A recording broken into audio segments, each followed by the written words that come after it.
অনুভূতি আসলে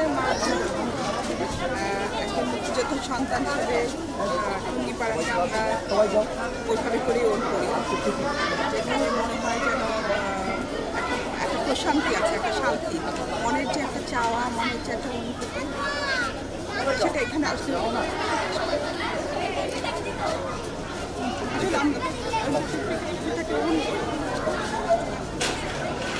সেই জায়গা থেকে অনেক ভালো লাগলো।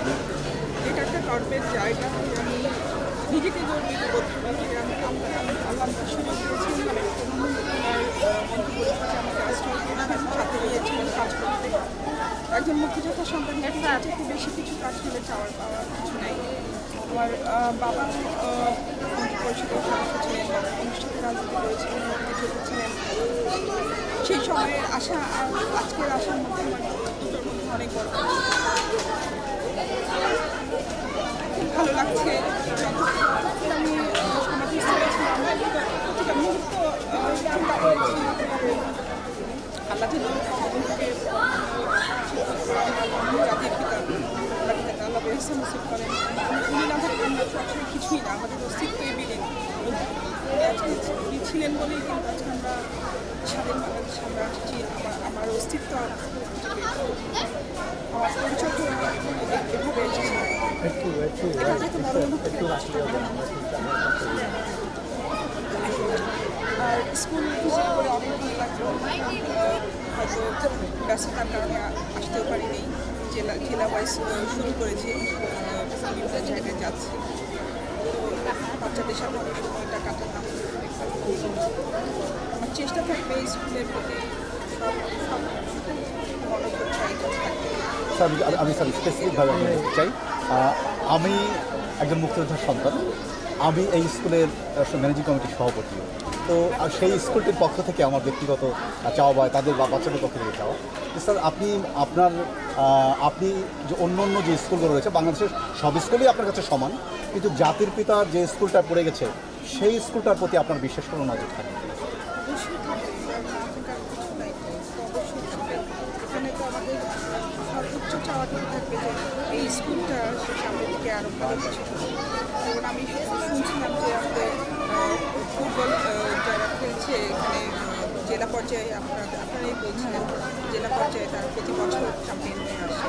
এটা তো অনেক বড় আরও কিছু কাজ আমাদের যাতে স্কুলটা আরও এগিয়ে যেতে পারে, একটা বিশ্বে পরিচিতির নাম হয়ে উঠতে পারে, সেই চেষ্টাটুকু আমাদের করতে হবে। আমরা বিশ্বের মহান নেতা নেত্রীরা ছিলেন, ঠিক তেমনি আমাদেরকে এই স্কুলটাকে চিনিয়ে নিয়ে আসতে হবে। স্কুলটা একটা মডেল স্কুল। তো আপনি মন্ত্রী হবার পরে এই আপনার মন্ত্রণালয়ের বিশেষ কোনো পরিকল্পনা রয়েছে কিনা?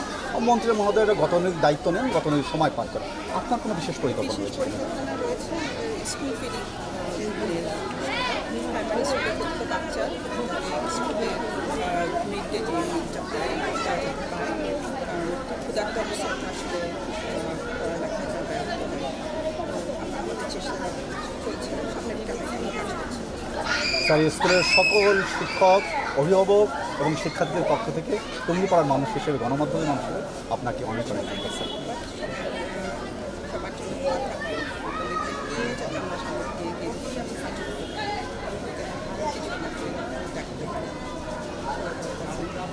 স্যার, আমরা টিচাররা একটা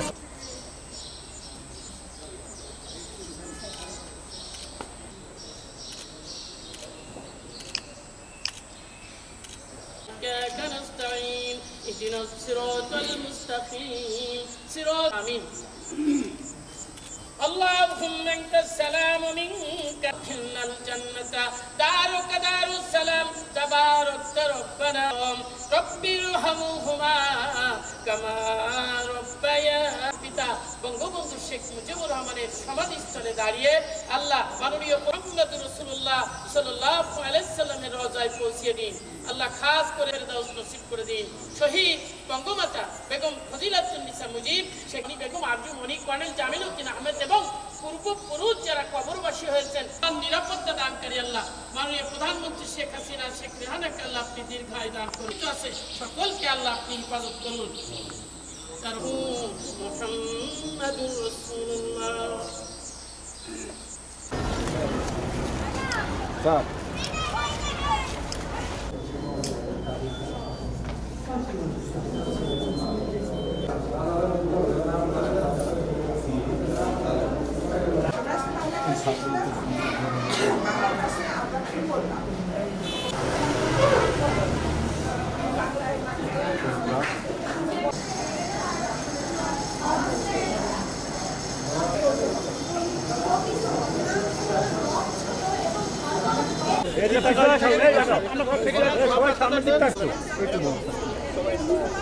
ওকে স্যার